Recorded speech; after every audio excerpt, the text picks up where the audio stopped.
வெள்ளை அரிசியில் பொரைச்சி செய்ய போகிறேன். இது இங்கே நோவேயில் விற்கிறது, க்ரோத் ரைஸ் என்று சொல்கிறது. வெள்ளை புக்கையாக வரும்.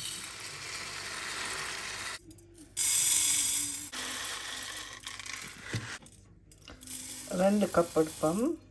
கொஞ்சமாக தண்ணி ஊற்றி ஊற விடுவோம். ஊறினா கெதிய அவியும். இது கொஞ்சம் ஸ்டிக்கி ரைஸ் மாதிரி தான். 1 ஹவராக ஊறிச்சுது. உப்பு போட்டுட்டு அவிப்போம்.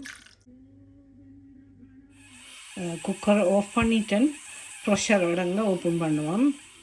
கேஸ் எல்லாம் அடங்கிட்டுது. பாருங்க, நல்லபடியாக அவிஞ்சிட்டுது. இன்றைக்கு நான் ஓட்ஸ் மில்க் தான் விடுறேன். அதுதான் இந்த கலராக இருக்குது.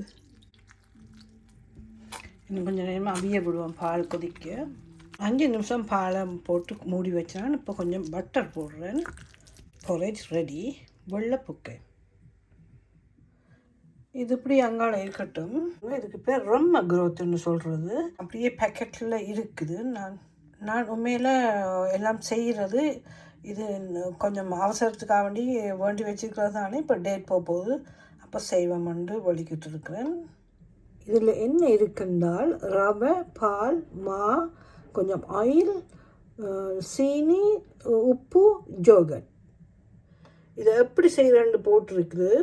7 டெசிலிட்டர் குளி தண்ணியும் 3 டெசிலிட்டர் கட்டி தயிரும் போட்டு கலந்துட்டு ஒரு 7 நிமிஷத்துக்கு அவிக்கட்டாமா.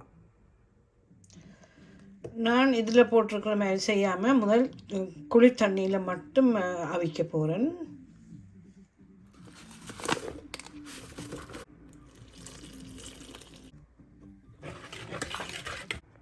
நான் இன்னும் முழு தண்ணியும் விட இல்லை. பார்க்க நல்ல வடிவாக இருக்குது. இப்போ மிச்ச தண்ணியை இதுக்குள்ளே விட்டு கிளந்துட்டு அதுக்குள்ளே ஊற்ற போகிறேன். இவ்வளோ திக்காக வந்துட்டு தாங்க. இப்போ நான் இந்த தயிரை போட போகிறேன் இதுக்குள்ளே.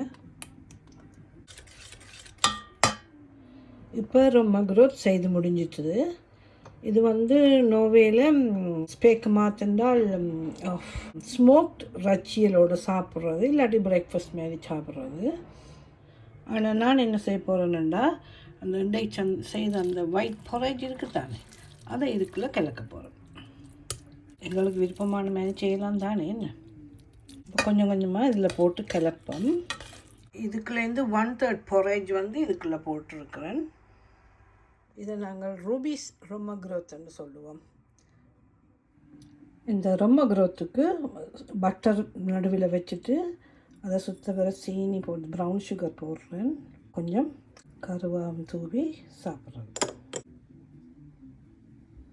ரொம்ப க்ரோத் ரெடி.